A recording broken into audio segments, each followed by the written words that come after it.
কোনো কাপড় যদি অপবিত্র থাকে, সালাতের জন্য যেহেতু শরীরের পোশাক এগুলো পবিত্র থাকা শর্ত, সেজন্য আমাদের অপবিত্র পোশাক আশাককে আমরা পবিত্র কিভাবে করব সেই পদ্ধতি জানা থাকা দরকার।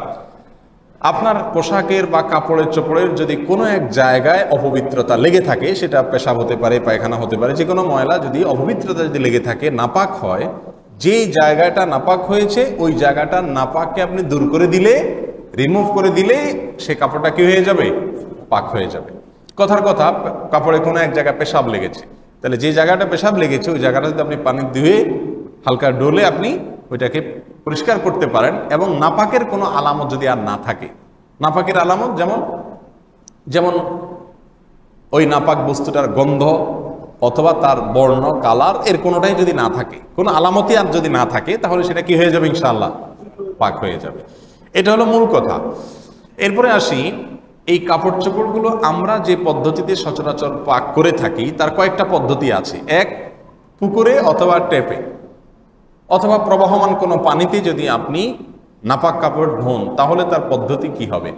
এর পদ্ধতি হবে এই, যদি পুকুর হয়, অনেক বড় পুকুর অথবা নদীর ধার অথবা ট্যাপ, তাহলে সেক্ষেত্রে আপনি সেখানে কাপড়কে ধরে যদি একটু ডলেন, হালকা একটু কসলাইলেই সাধারণত নর্মাল নাপাকগুলো কি হয়ে যায়? দূর হয়ে যায়। বাস, এর মাধ্যমে আপনার কাপড় পাক হয়ে যাবে।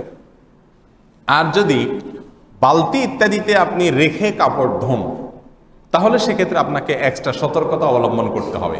বেশিরভাগ বাসা বাড়িতে আজকাল মা বোনরা হয় বালতিতে রেখে কাপড় চোপড় ভিজান, সেখানে ধোন, অথবা ওয়াশিং মেশিন ইত্যাদি ইউজ করেন।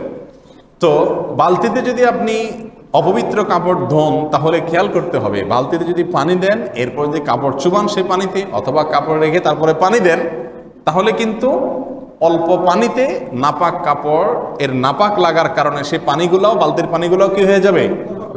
নাপাক যদি হয়ে যায়, তাহলে ওই বালতির থেকে যদি আপনি কাপড়কে উঠান আর 10-12 চিপ দেন, তাহলে কোনো অবস্থাতে সে কাপড় কি হবে? নাপাক হবে না। কারণ বালতিতে আপনি কাপড় রেখেছেন, সেখানে অল্প পানিতে নাপাক লেগেছে, ওই পানিটাও কি হয়ে গেছে? এখন ওই পানি থেকে উঠে বারবার যদি চিবান, আর চিবায় আবার সেটাকে চুবান, চুবায় আবার উঠে আবার চিবান, এইভাবে যতবার চিবাইতে থাকেন না কেন, কখনো সেটা কি হবে না? পাক হবে না। আপনি বালতিতে রেখেছেন পাউডার ইত্যাদি দিয়া, ঠিক আছে, সেখান থেকে ময়লা দূর হলো, এরপরে আপনাকে আলাদা ট্যাপের পানিতে ধরে সেটাকে কি করতে হবে? চিবাইতে হবে, তাহলে সেটা কি হবে? ইনশাআল্লাহ পাক হবে।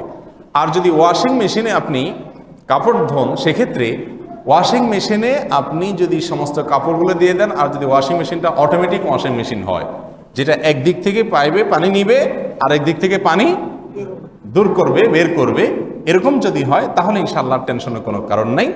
সেখানে পানি একদিক থেকে আসলো আর একদিকে চলে গেল, নাপাক পানিটা স্থির থাকলো না।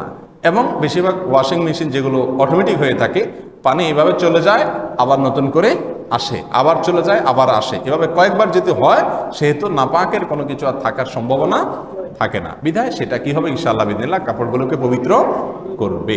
তারপরেও সবচেয়ে ভালো হয় যদি আপনি ওয়াশিং মেশিনে বা বালতিতে অনেকগুলো কাপড় একসাথে ধোন, যেই কাপড়টা নাপাক আছে ওইটাকে টেপের সাথে হালকা একটু আগে চিবায়া নাপাক অংশটা দূর করে তারপরে এবার সবগুলোকে একসাথে রাখেন, তাহলে আর কোনো সমস্যা থাকবে না। এই হলো মোটামুটি কাপড়কে পাক করার পদ্ধতি। কিছু ভুল ধারণা আমাদের সমাজে প্রচলিত আছে। অনেকে মনে করেন কাপড় ধোয়ার শুরুতে যদি বিসমিল্লাহ না বলা হয়, তাহলে কাপড় কি হয় না? পাক হয় না। এটার কোনো ভিত্তি নাই। হ্যাঁ, যদি বিসমিল্লাহ বলতে পারেন, একেবারে টয়লেটের কমোডের আশেপাশে না হয়, পবিত্র জায়গা, ভালো জায়গা হয়, তাহলে যে কোনো ভালো কাজের শুরুতে মুমিন বিসমিল্লাহ বলবে, সেই হিসাবে বলেন তো ভালো।